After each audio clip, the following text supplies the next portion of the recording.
বাঙালি মানেই ভাত ভর্তা, তাই আজকে চলে এসেছি দারুণ মজার একটা ভর্তা রেসিপি নিয়ে।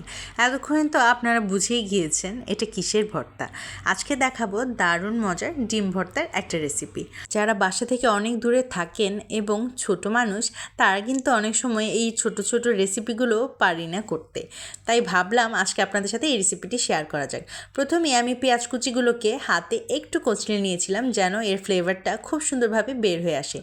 এরপর আমি এখানে 3টে শুকনো মরিচ ভেজে নিয়েছিলাম, সেগুলোকে খুব ভালোভাবে ভেঙে নিচ্ছি। ভেঙে নেওয়া হয়ে গেলে আমি কিন্তু ধনেপাতা কুচিগুলো এর মধ্যে মিশিয়ে দিলাম। এবারে দিয়ে দিলাম সামান্য একটু লবণ। এবারে সব কিছু খুব ভালোভাবে কচলে নিতে হবে এবং এই পর্যায়ে দিয়ে দিলাম সরিষার তেল। সরিষার তেলটা আপনারা আন্দাজ অনুযায়ী দিবেন। এবারে সেদ্ধ করা ডিমটা আমি ভেঙে নিচ্ছি। সুন্দরভাবেই ডিমটাকে ভেঙে নেওয়ার পরেই কিন্তু আমি সব কিছুর সঙ্গে একসাথে মিশিয়ে দেব। আপনারা কে কে ডিম ভর্তা পছন্দ করেন আমাকে কিন্তু জলদি জলদি কমেন্ট বক্সে জানিয়ে দিবেন। ভর্তার মধ্যে ডিম ভর্তা আমার অন্যতম প্রিয়। আপনাদের কার কোন ভর্তা প্রিয় সেটিও কিন্তু জানাতে একেবারে ভুলবেন না। এবারে সব কিছু খুব সুন্দরভাবে আমি এখানে মিশিয়ে নিচ্ছি।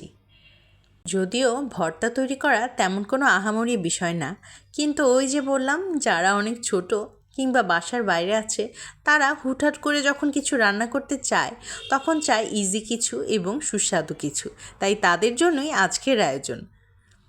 এবারে আমি সব কিছু খুব ভালোভাবে মিশিয়ে নিয়ে তৈরি করে ফেললাম আজকের ডিম ভর্তা। ডিম ভর্তাটা তৈরি করে নিয়ে আমি একটি বাটিতে পরিবেশন করে দিলাম।